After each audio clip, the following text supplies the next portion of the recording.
Alors les sénateurs ont voté la loi Fast Fashion qui va permettre notamment de taxer un certain nombre de produits textiles en provenance de Chine ou d'Asie. Est-ce que vous avez une première réaction depuis que cette loi est passée, même s'il y a encore une commission mixte paritaire et que ce n'est pas encore totalement définitif? Qu'est-ce que vous en pensez? C'est une bonne chose? Pour moi, c'est une bonne chose, mais il faudrait que ce soit en fait une décision qui concerne pas seulement les cibles Chine et Temu, mais toutes les importations venues d'Asie de vêtements. Donc en fait, vous pensez que c'est trop restreint d'attaquer Chine et Temu, c'est ça en fait? Oui, parce que Chine et Temu sont des événements récents, alors que le début de la fast fashion, c'est 2005, quand il y a eu la levée des quotas asiatiques. On a vu émerger des tas de magasins avec des vêtements à 1 euro, de quasiment le vêtement jetable.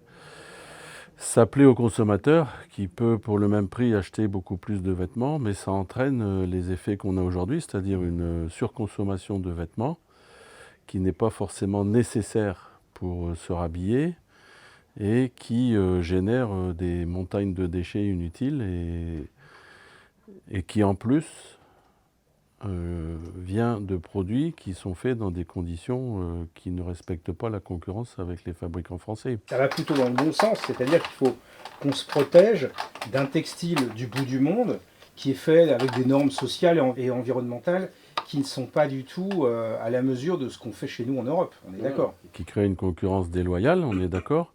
Donc qu'il y ait des taxes qui régulent ça d'une certaine façon.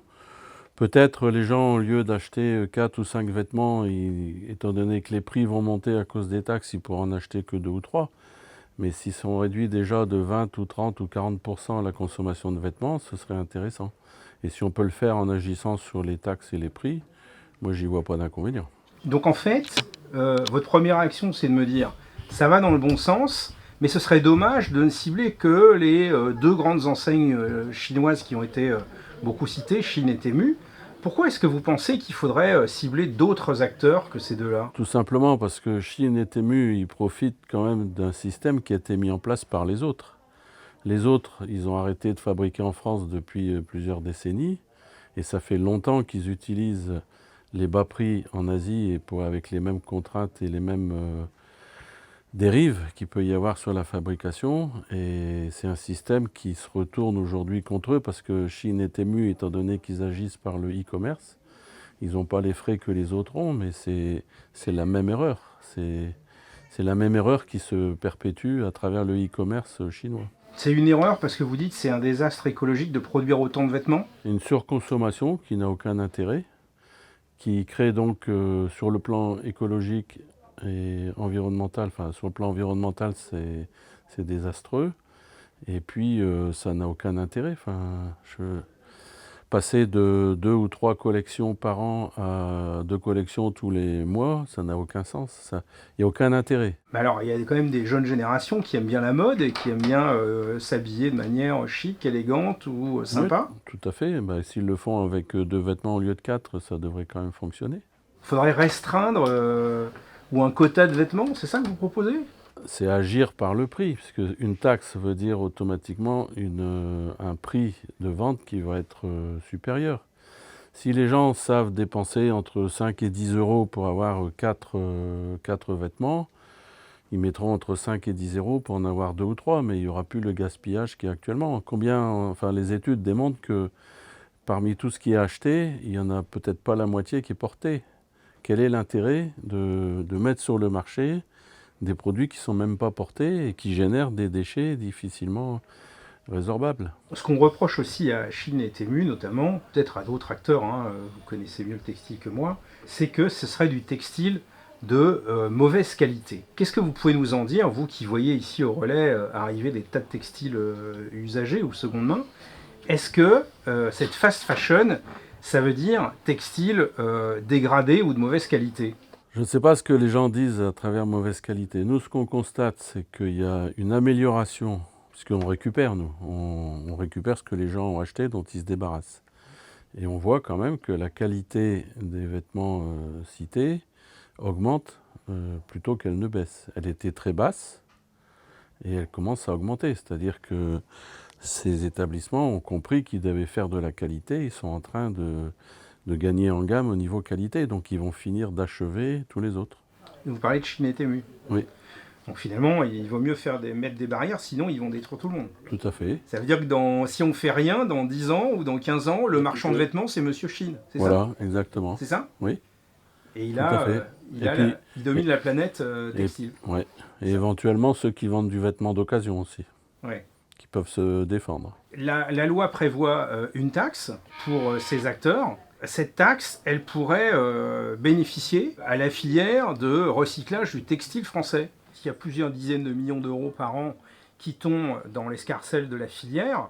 Ça peut être intéressant pour les acteurs du recyclage dont vous faites partie. Tout à fait, à condition que cet argent soit correctement géré et mis là où il faut. Le jardin, on en a déjà aujourd'hui, mais il n'est pas au service de la filière. Vous aimeriez que cet argent, cette manne qui va arriver, du fait de cette taxe, elle puisse bénéficier aux acteurs de terrain dont vous faites partie, c'est ça? Bien, en fait, la filière, comme toutes les filières de récupération, elle coûte de l'argent. Donc déjà, il faut admettre qu'elle doit coûter, enfin qu'elle peut coûter. Il n'y a pas une filière de récupération qui ne coûte pas d'argent. Bien sûr, il faut qu'elle coûte le moins possible. Mais il faut collecter et il faut trier. Et la collecte et le tri ont un coût qui ne se résorbe pas par les recettes qu'elles génèrent. Et donc la première chose à faire, c'est de donner une base solide à la collecte et au tri. Une filière bien gérée, elle commence par stabiliser sa collecte et son tri. Et après, quand on a trié, il y a une partie qui va être réutilisée, qui est la plus vertueuse sur le plan environnemental. Et il y a tout ce qu'on ne sait pas réutiliser en vêtements et qui va de nouveau avoir un coût et qui rencontre aujourd'hui des problèmes techniques.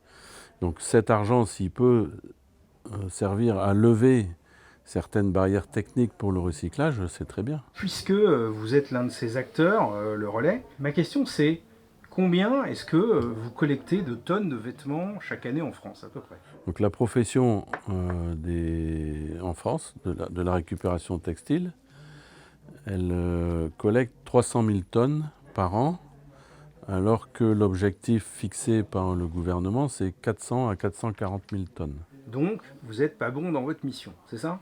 Donc, nous sommes bons dans notre mission, mais les moyens qui sont alloués pour faire cette mission ne sont pas suffisants et nous ont empêchés d'atteindre cet objectif. Ah, vous pensez que c'est un manque de moyens? Pour la collecte et le tri, oui. Oui. Oui, oui. Il y a ça. Et il y a une deuxième chose, c'est que la collecte se fait majoritairement par la pose de box et de conteneurs où les gens viennent mettre les vêtements. Et il faut que les collectivités acceptent que l'on pose la collecte est gratuite pour les collectivités. Le conteneur, c'est nous qui investissons. Mais il faut quand même avoir l'accord de pose. Et il y a quand même pas mal de collectivités qui sont réfractaires à poser des conteneurs par crainte de nuisance, de vandalisme, etc. Et si on veut développer très rapidement, il reste 100 000 tonnes à collecter. 100 000 tonnes à collecter, ça veut dire poser 20 000 conteneurs en plus sur la France. C'est beaucoup et c'est pas beaucoup. Il suffit que les collectivités nous ouvrent leurs portes et on le fera. Sur 10 vêtements achetés en France, il y en a quoi, 4 ou 5 qui vont avoir une fin de vie collectée par vous? Oui. C'est ça? Oui, c'est ça. Seulement. Alors sachant que il y en a raisonnablement dans notre circuit tel qu'il est organisé aujourd'hui, en collecter, en récupérer et surtout en trier et en revaloriser, 50 à 55% du gisement, ce sera un maximum. Parce qu'après, vous avez encore du textile, mais c'est du chiffon, c'est de l'abîmé, c'est des choses qui ne sont pas réutilisables ni même recyclables. Donc la part, c'est pour ça que l'objectif est fixé à 400 000, 440 000 tonnes, parce que le reste, on aura toujours du mal. Ce sera un autre circuit, mais ça ne sera pas un circuit comme celui qu'on a. Alors, sur les 300 000 tonnes de textiles qui sont ramassés chaque année en France, le relais, ça représente à peu près combien? Une petite moitié. D'accord. Petite moitié, relais et ses partenaires. Donc, vous êtes le leader de ce marché? On est le leader. On n'a pas cherché à l'être, mais de fait, on est le leader de la collecte en France. Qu'est-ce que vous faites des, je sais pas, 120 ou 150 000 tonnes de textile que vous ramassez? Avec quelle partie de ce textile vous gagnez de l'argent et avec quelle partie vous en perdez? Expliquez-moi. Sur les 120 000 tonnes, déjà, on n'arrive pas aujourd'hui, pour les mêmes raisons d'insuffisance de soutien, à trier autant de tonnes que nous sommes capables d'en collecter. Il y a un différentiel de 30 à 40 000 tonnes. Mais qu'est-ce que vous faites de ce que vous ne pouvez pas On trier? les revend en l'état. Jusqu'à présent, on pouvait. Ça va être de plus en plus difficile parce qu'il y a des réglementations européennes qui vont nous gêner pour l'exportation de ce produit qu'on appelle original. Mais pour l'instant, on arrive encore à les vendre. Et pourquoi vous n'arrivez pas à trier 20 à 30 000 tonnes par an? L'écart entre ce que vous collectez et ce que vous pouvez trier? La volonté est liée, c'est des investissements à chaque fois. Si on fait des ateliers capables de trier 4 à 5 000 tonnes, il faut trouver le terrain, il faut trouver le bâtiment. Il faut investir entre 1,6 et 2 millions d'euros. Il faut former 30 à 40 personnes qui soient capables de faire un bon travail de tri. Et c'est un investissement très lourd humainement aussi. Et donc ça ne peut se faire que progressivement. En 10 ans précédents, on a développé à peu près un atelier par an de tri. On pourrait aller plus vite aussi parce que c'est aussi une question de moyens. C'est toujours pareil. L'investissement, soit on l'a gagné, soit il faut l'emprunter, soit il faut qu'il soit apporté. C'est-à-dire que vous m'expliquez que si la filière, en l'occurrence l'éco-organisme Refashion, vous donne davantage de moyens, vous allez collecter et trier davantage. Oui, Vous êtes sûr? oui, tout à fait. Nous, on dit que... Vous n'êtes pas un peu prétentieux là en me disant ça? Pas du tout. Il faut regarder ce qu'on a fait pour voir ce qu'on dit qu'on va faire, on peut le faire. Ce qu'on a fait, ce qu'on a réalisé depuis 10 ans prouve que ce qu'on avance, on sera capable de le faire dans les 5 ans qui viennent. C'est-à-dire que vous avez été en progrès toutes ces années? Oui, Vous jusqu'aux 2 dernières années. Ouais. Ah oui, là depuis 2 ans c'est le déclin. Oui, on ne peut pas parce que la filière n'a plus la rentabilité et le soutien n'a pas suivi. Pourquoi avant c'était rentable et aujourd'hui ce n'est plus rentable? Ça n'est plus rentable depuis 20 ans. C'est pour ça qu'a été mis en place un éco-organisme chargé d'évaluer quel niveau de soutien est nécessaire pour maintenir la rentabilité de la filière. Si ce soutien était suffisant, ça continuerait. Donc la rentabilité est liée au niveau du soutien. Parce que quand vous avez créé le relais il y a un peu plus de 40 ans, Oui, et que vous avez démarré cette activité, au départ, il n'y avait pas d'aide à la tonne de vêtements produits. Vous vous débrouillez tout seul. oui, parce que le produit qu'on collectait était plus riche intrinsèquement. Quand on ramassait 1 kilo de linge de l'époque, on avait une part beaucoup plus forte de crème et de ce qu'on appelle de la crème, c'est-à-dire le vêtement qu'on valorise le plus, que depuis 2005, où la qualité globale a baissé. Donc en fait, c'était des vêtements qui étaient assez faciles à revendre pour des gens qui pouvaient les porter, c'est ça? Réutilisation il y a plus de réutilisation et un meilleur prix. Du coup, le recyclage, il coûtait, mais le coût du recyclage était couvert par le résultat ou le bénéfice sur la réutilisation. Donc en fait, il y a eu pas mal d'années où vous êtes passé d'aide, on va dire, pour faire fonctionner le relais, c'est ça? Avant 2005, oui. Juste avant 2005. En 2005, toute la profession était en crise. Et c'est là qu'on a dit à l'État, écoutez, aujourd'hui, il y a X milliers d'emplois. Si même ça coûte 150 € la tonne, c'est-à-dire le prix de la mise en décharge, soit on remet toutes les tonnes à la décharge, soit on maintient les emplois. Et puis cette idée a percuté à l'époque et on a mis en place le soutien. Alors, donc c'est là que va naître l'éco-organisme, Voilà. c'est ça? Oui. Mais alors, qui s'est battu pour qu'il y ait un éco-organisme? Alors, qui s'est battu au départ, c'était le relais et Emmaüs France à l'époque où Martin Hirsch était président. Donc c'est vous et Martin Hirsch? On est monté au créneau et après on a été suivi par la profession. Quand vous dites la profession, c'est? Tous les opérateurs et les récupérateurs textiles qui nous voyaient qu'à l'époque d'ailleurs toujours un peu d'un mauvais œil parce qu'on était les associations, etc. Mais finalement on a réussi à parler et à monter au créneau ensemble pour justifier qu'il y avait nécessité de mettre un soutien.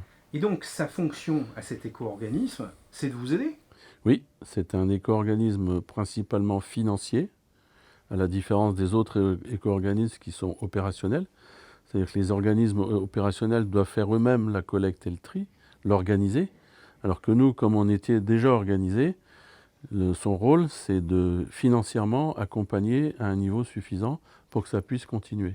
Depuis les années 2005 et que ça s'est mis en place, vous avez eu une aide pour chaque tonne triée, c'est ça? Voilà, mais déjà au départ, on avait demandé 90 ou 100 € la tonne triée les premières années. Ouais. On a eu 65 ou 50, donc ça allait mieux, mais ça n'a jamais été suffisant. Donc il y a encore des entrepreneurs et des entreprises qui ont arrêté. Souvent on nous dit, de toute façon, on vous donne un soutien, vous dites que ce n'est pas assez, mais on voit que vous continuez toujours. Mais je dis oui, mais ceux qui sont morts économiquement parce que le soutien n'était pas suffisant, vous ne les voyez plus, ils ne peuvent plus vous le dire. Mais il y a quand même des entreprises qui ont arrêté, il y a des entreprises qui ont délocalisé pour pouvoir continuer leur activité. Et nous, on y arrive, mais c'est très tendu, quoi. Vous avez une activité qui s'est dégradée en 2005. L'éco-organisme est arrivé et donc du coup, avec une aide à la tonne, vous vous en êtes sorti, on va dire. Voilà. C'est ça? Oui. Vous étiez à l'équilibre. Vous avez fait des bénéfices quand même certaines années? Oui, mais pas beaucoup. Enfin, quand je dis on a fait des bénéfices, je parle du relais en général. Mais le relais n'a pas que l'activité récupération textile, comme on en parle, heureusement. En fait, ce qui a permis à l'ensemble de tenir, c'est que dans le relais, dans l'ensemble du relais, il y a d'autres activités qui sont venues compenser les difficultés de la filière textile par moment. Donc en fait, quelque part, nous-mêmes, nous sommes financeurs de la filière pour qu'elle puisse tenir. Je reviens à ces à peu près 120 000 tonnes de textiles que vous traitez ici. Donc on en trie 90 000. Vous en triez 90 000 et il Sur y en a l'ensemble 30 de 000 la que France. vous vendez à l'étranger non triés, c'est ça? À l'étranger, oui, en Europe, en France ou en Europe, à d'autres trieurs qui sont acheteurs, qui ne collectent pas et qui achètent des collectes. Donc sur les 90 000 tonnes qui vous restent, il y en a une partie qui vont partir pour le réemploi. C'est-à-dire qu'ils vont être revendus dans des boutiques. Il y en a une partie qui va être vendue dans des boutiques. Oui. Et ça c'est la partie qui vous rapporte. Dites-moi un peu les pourcentages de ce qui va être revendu et ce qui va devoir être recyclé. En magasin, il y a 5% de nos collectes en poids, 5% en poids, qui sont réenvoyés en magasin. On a connu des époques où c'était 10%. Ouais. 5% font 25 à 30% de notre chiffre d'affaires. D'accord. 10% faisait 25 à 55% de notre chiffre d'affaires. Donc le modèle économique, il est déséquilibré par la baisse de la quantité de crème. Donc en fait, la baisse de la quantité de textiles de qualité a fragilisé votre modèle. L'a rendu non rentable. Donc la fast fashion a quand même eu un impact depuis 2005 sur la rentabilité de votre modèle. Tout à fait. La fast fashion a eu, mais c'est pas... On en parle depuis 6 mois, mais c'est pas depuis 6 mois. Ce que je veux dire par là, c'est que ça fait 20 ans que ça existe et que ça a déséquilibré la filière. Alors qu'on a l'impression que c'est soudain, parce qu'il y a Temu et Chine qui mettent des produits. Non, ça fait 20 ans que ça dure et qu'on était amené à demander ce soutien, qu'il soit mis en place pour que ça puisse continuer à durer. Alors, donc, les 5% là, qui font à peu près 20% de vos ressources, ou 25%, donc ça, c'est super pour vous. Après, il y en a d'autres qui vont avoir du réemploi, mais pas en France. C'est ça, expliquez-nous pourquoi vous envoyez des vêtements en Afrique, parce qu'il y a des reportages qui ont montré que c'était pas bien de faire ça. Les reportages qui ont montré que c'était pas bien, c'est une chose. Après, est-ce que c'est bien, est-ce que c'est pas bien, c'est autre chose. Nous, on dit que c'est bien, parce que ce qu'on envoie là-bas, ce sont des vêtements d'occasion, certes, mais des vêtements. C'est-à-dire, quand nous exportons en Afrique, nous n'exportons pas des déchets, comme les reportages le laissent penser. Nous exportons des vêtements d'occasion. Comme d'autres, nous sommes vendeurs de vêtements d'occasion en Afrique, comme d'autres sont vendeurs de vêtements neufs. Tous les metteurs sur le marché vendent du vêtement neuf en Afrique. Et nous, nous vendons du vêtement d'occasion. Et nous revendiquons le fait que nous ne vendons pas des déchets, mais du vêtement. Mais là, comment vous pouvez me prouver que ce que vous envoyez en Afrique, ce n'est pas des déchets et que ce sont bien des vêtements qui vont avoir une seconde vie? Nous, on peut le garantir puisque nous trions tout ce que nous recevons est trié pièce par pièce. Donc on sait garantir ce qu'on a mis ou ce qu'on n'a pas mis. Et on sait garantir qu'on ne renvoie pas en Afrique des choses qui ne peuvent pas être portées. Que dans l'avenir, éventuellement pour satisfaire, on soit amené à faire plus d'audits ou de garanties sur nos produits ne nous gêne pas.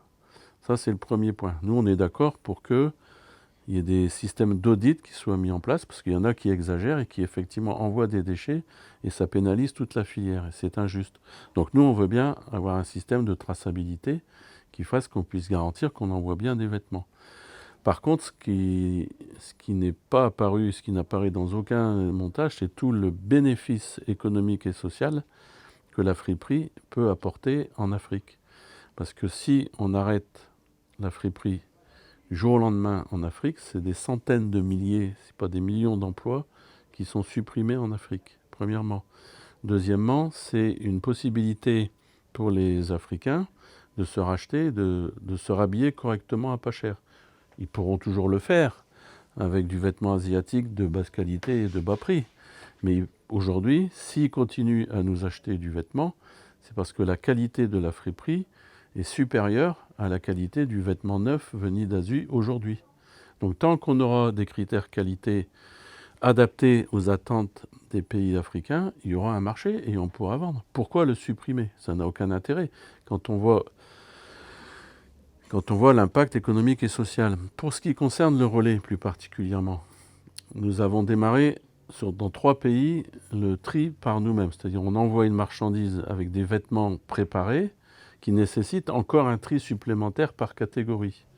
Donc on sait dire sur nos vêtements que nous avons triés et que nous avons envoyés en Afrique, on sait dire la proportion de déchets ou pas qui restent dedans. Il n'y en a pas, ça c'est clair, et on peut le prouver. Par contre, pour trier en Afrique, ça veut dire qu'il y a au moins 400 personnes, sans compter les autres activités qui ont été générées par ça, qui aujourd'hui ont un emploi en Afrique, et un emploi salarié, qui n'ont pas besoin de prendre un bateau pour venir en Europe, pour crever la gueule ouverte, parce que de toute façon, ils n'y arriveront pas en Europe.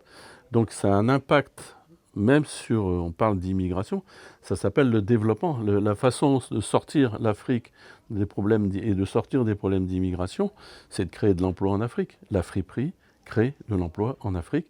C'est donc un bienfait pour l'ensemble de l'économie, aussi bien nous que là-bas. C'est-à-dire qu'il y a un double impact avec ce qu'on appelle des déchets dans nos box. On a un impact socio-économique en France et on a un impact socio-économique en Afrique et c'est phénoménal.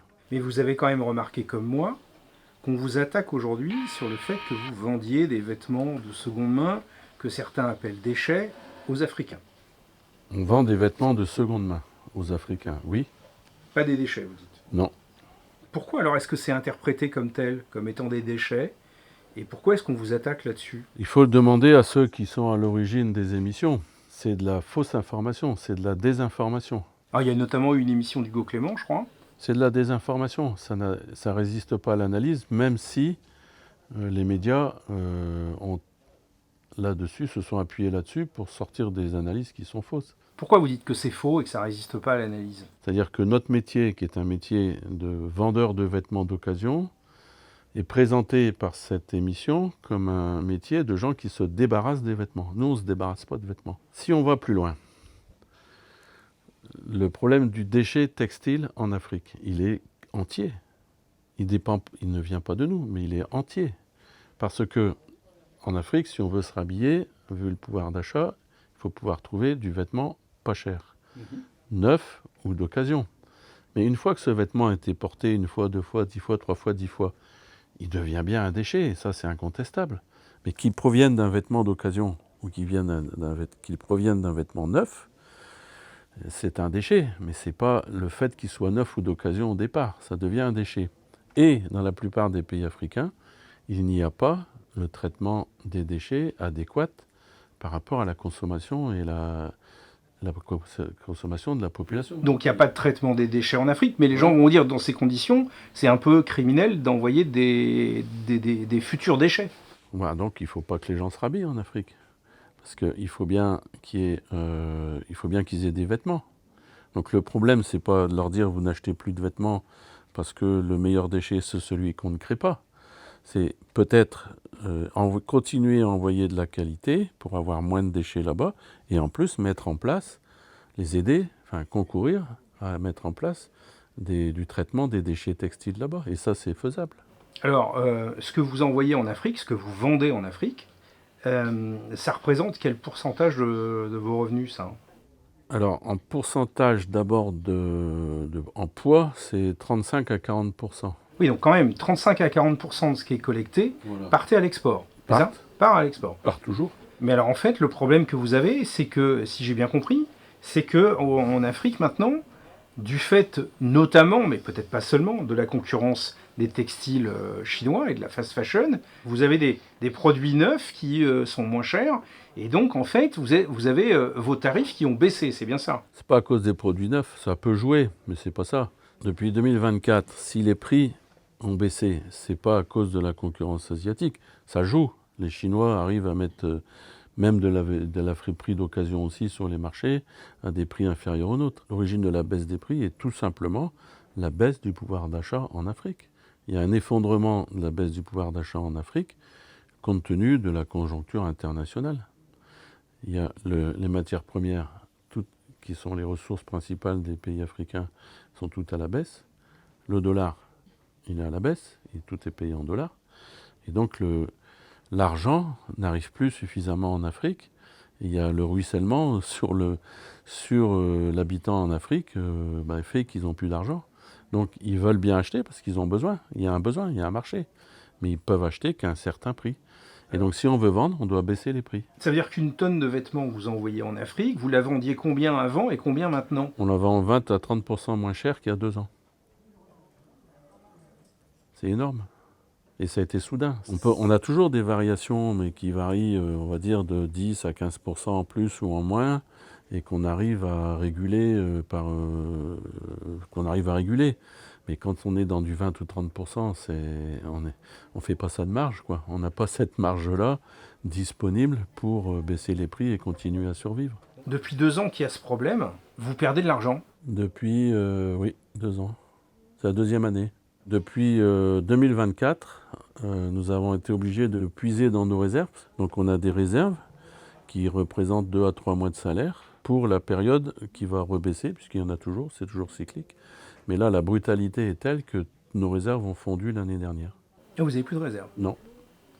Donc là, soit l'éco-organisme joue son rôle et remonte le niveau de soutien au niveau nécessaire qu'on lui a indiqué, chiffré, justifié, soit il ne le fait pas et on va dans le mur. Quand vous dites on va dans le mur, On arrête.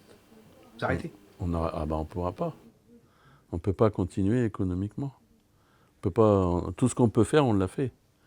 Donc il y a 3000 emplois en jeu en France aujourd'hui pour une simple décision de l'éco-organisme qui en plus a l'argent en banque. C'est-à-dire qu'il n'y a même pas à monter les prix des vêtements, etc. Il suffit qu'ils décident. Donc on ne va pas augmenter les impôts pour vous sauver? Non, pas nécessaire. L'argent est là.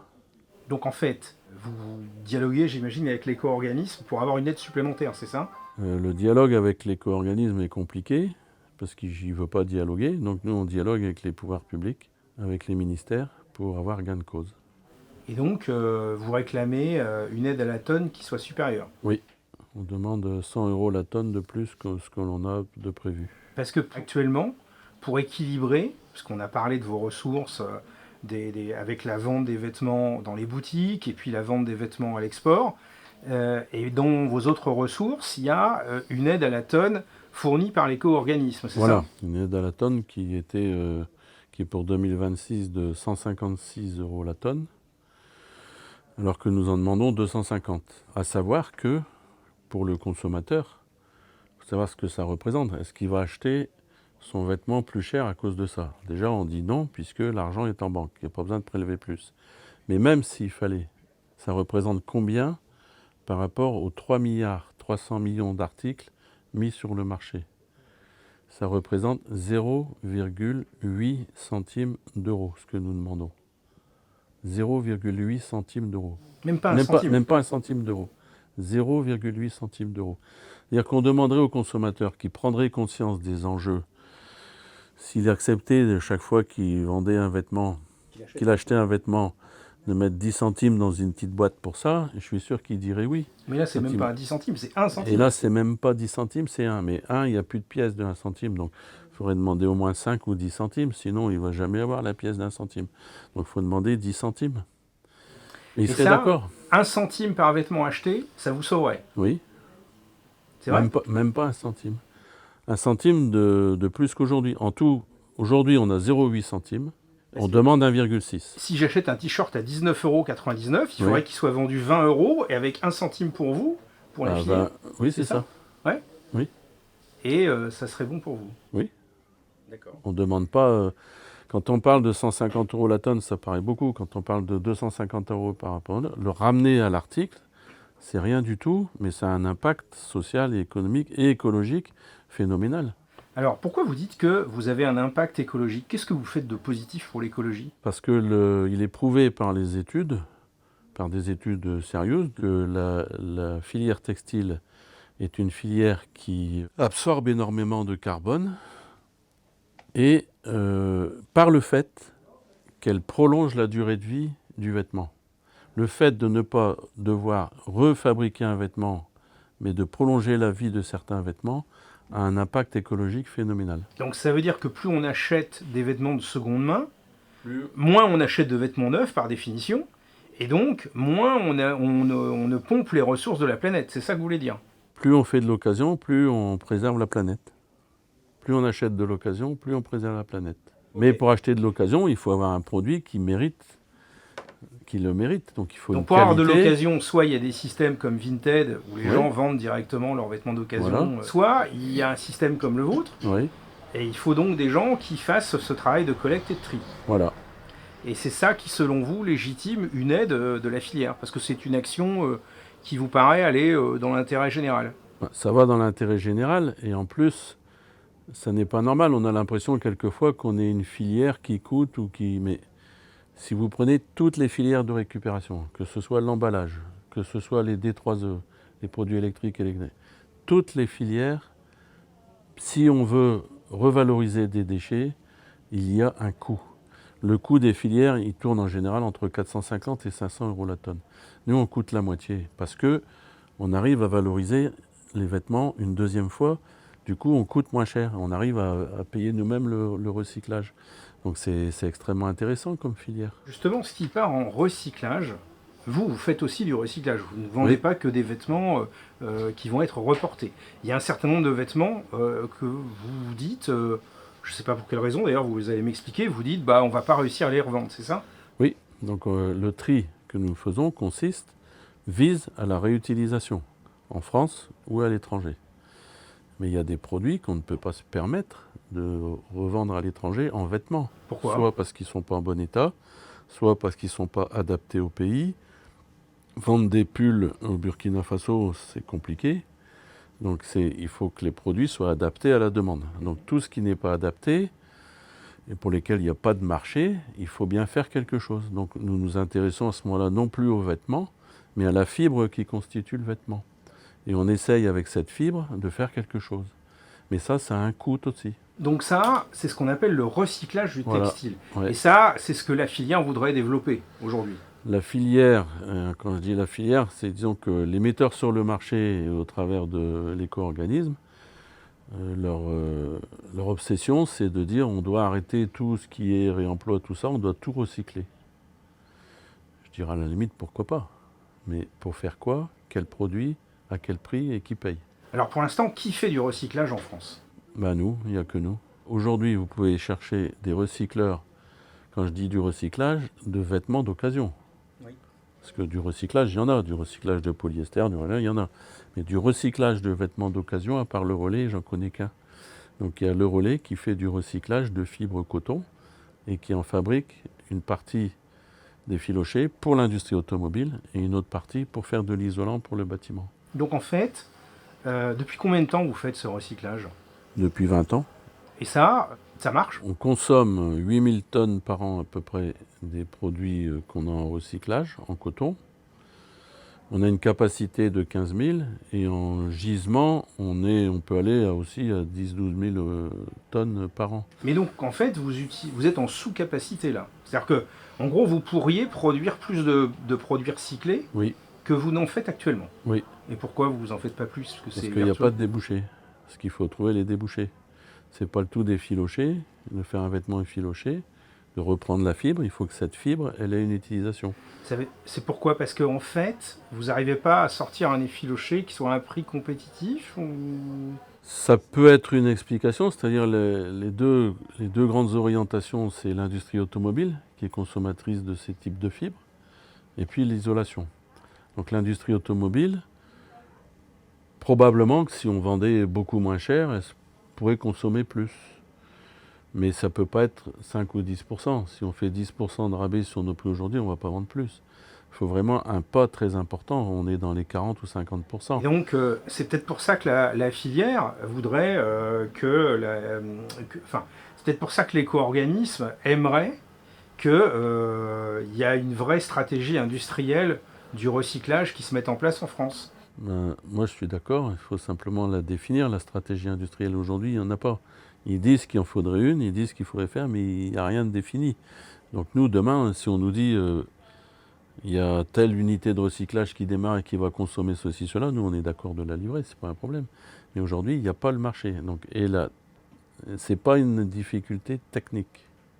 Il n'y a pas de problème technique à faire du recyclage avec des fils. Il y en a des problèmes, mais on peut les lever. Par contre, le coût de préparation de ces matières et de travail de ces matières est tel que la fibre devient invendable. Alors, vous faites du recyclage, mais pas pour faire de nouveaux textiles, alors que Refashion aimerait bien développer le textile qui soit un textile composé de fibres qui étaient sur d'anciens vêtements. C'est bien ça. Oui. Donc en fait, pourquoi vous ne faites pas ce qu'ils souhaitent exactement? Effectivement, leur obsession, c'est de faire ce qu'on appelle du recyclage en boucle fermée, c'est-à-dire avec un vêtement, sa fibre, refaire du vêtement. Et là, par contre, techniquement, c'est très difficile. C'est très difficile. Il faut connaître parfaitement la nature du fil, ce qui n'est pas forcément facile dans un vêtement d'occasion. Il faut qu'il soit vraiment totalement débarrassé de tout ce qu'on appelle des cordures. Donc un vêtement qui comporte des rivets, des braguettes, des surépaisseurs. C'est un produit qui gêne le recyclage en filature. Donc, parce qu'il faut passer par la filature. Et la filature, techniquement, est très exigeante sur la préparation du produit. Cette préparation, elle est faisable, mais elle a un prix. Et si le prix du fil que vous sortez après l'avoir bien préparé, il est 3 fois plus cher que le fil vierge, il n'y a personne qui en veut. C'est pas techniquement, enfin techniquement tout est faisable, mais à un prix qui le rend invendable sur le marché. Ça veut donc dire que refaire du textile à l'heure d'aujourd'hui, avec les techniques actuelles, avec du textile usagé, c'est plus cher que si on va chercher du coton quelque part ou du polyester, c'est ça? C'est pour ça qu'il n'y a aucun des projets aidés par Refashion dans cet axe-là qui a fonctionné depuis 2 ans et demi et qui sont tous à l'arrêt. Donc l'initiative en Mayenne, là, elle est à l'arrêt, c'est ça? Elle est à l'arrêt. Nouvelle fibre textile. Donc ça marche pas. Non. Et Ça. pourquoi en fait? Parce que c'était trop cher? Parce qu'ils ont, déjà au niveau de la matière première, ils n'ont pas forcément trouvé le coton, parce qu'ils ont voulu travailler du fil coton blanc. Et le fil coton blanc, issu des vêtements d'occasion, il y en a pas beaucoup. En plus, on a plus facilement intérêt à le vendre en chiffon qu'en filature. Et si on met en filature, il faut le préparer. Et ce coût de la préparation fait que nous, on n'a aucun intérêt à le faire. Donc, ils ont travaillé avec des chutes d'industrie et du vêtement professionnel. Ça, ils ont réussi à faire du fil, mais il n'y avait pas de débouché pour leur fil. Donc, ils ont arrêté. Vous, qu'est-ce que ça vous rapporte ou qu'est-ce que ça vous coûte le recyclage? Ça représente à peu près 20% de ce que vous collectez? Alors, sur cette partie filochage, non, ça représente 8000 tonnes sur 90%. 10% de ce que nous collectons et qui est trié, préparé pour les filochages. Et le marché principal que l'on a n'est donc pas la boucle fermée dont on vient de parler. Là où il y a des possibilités de recyclage beaucoup plus importantes, c'est ce qu'on appelle la boucle ouverte.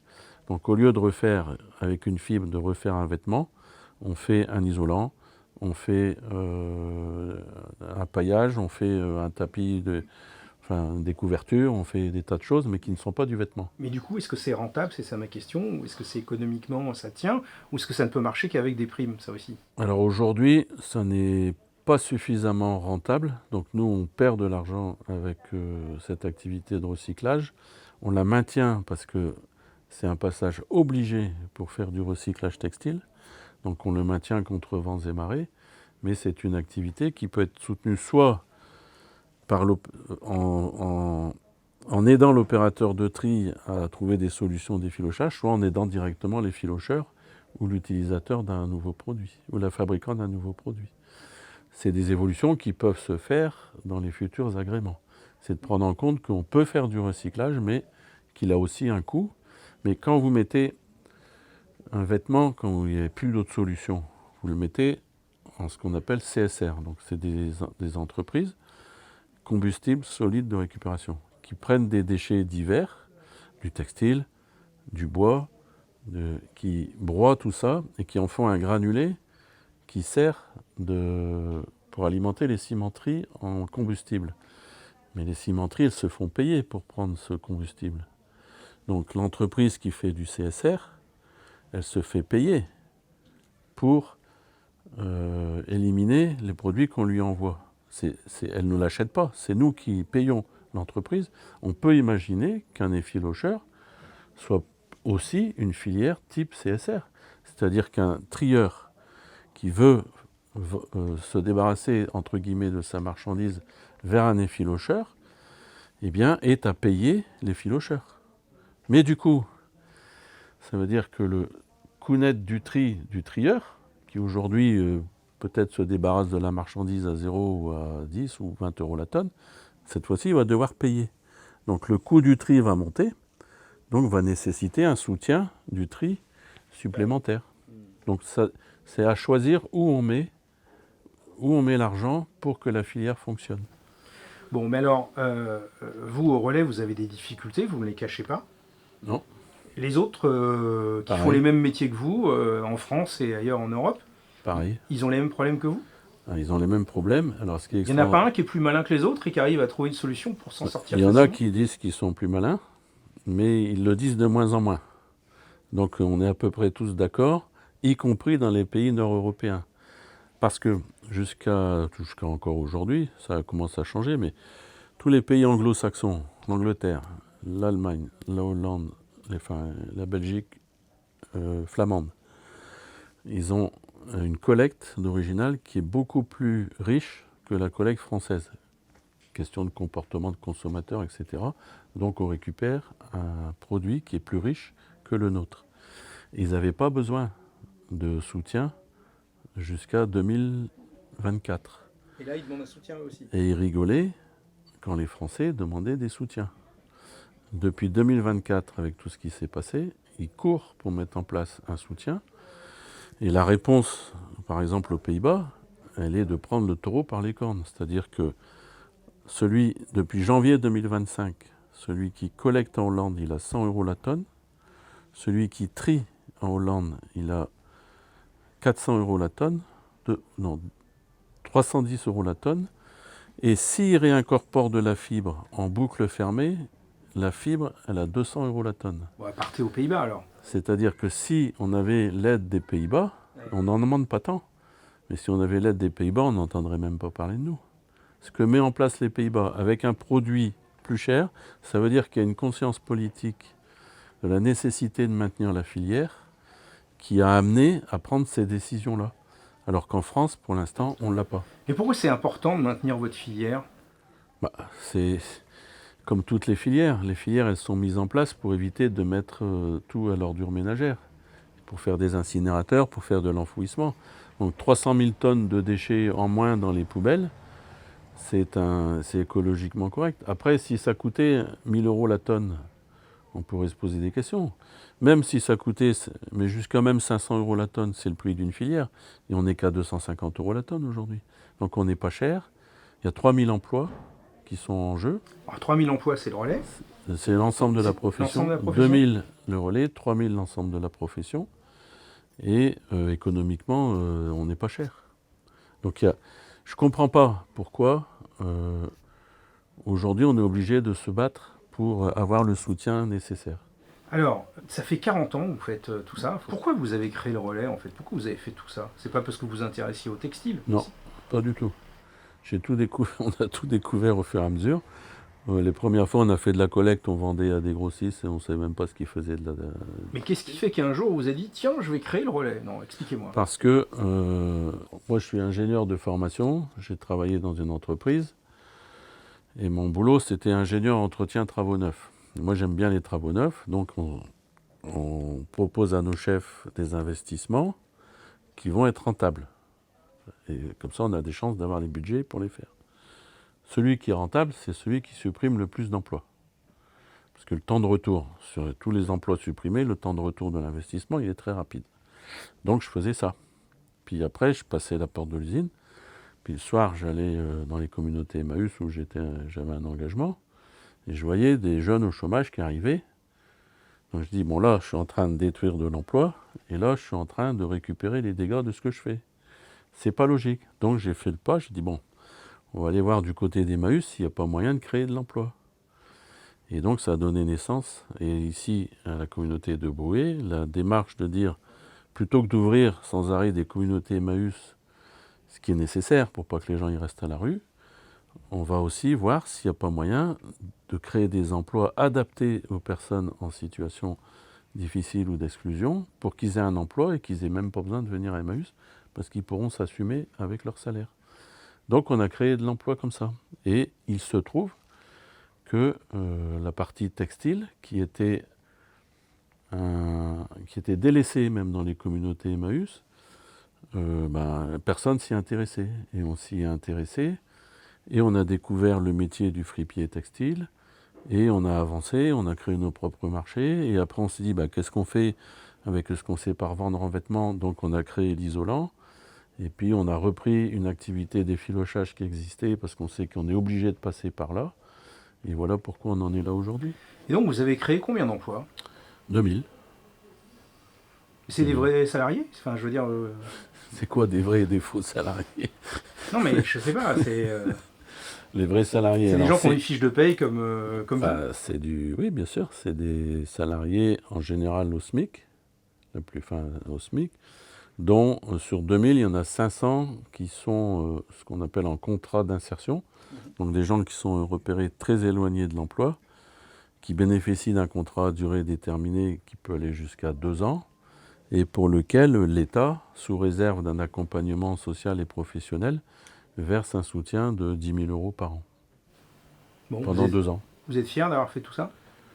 Je ne sais pas si c'est de la fierté, mais quand je regarde en arrière, je me dis, j'ai pas perdu mon temps. Après, je me dis, quand je regarde en avant, je dis, bon, si on n'est pas entendu, tout ça, ça risque de tomber à l'eau.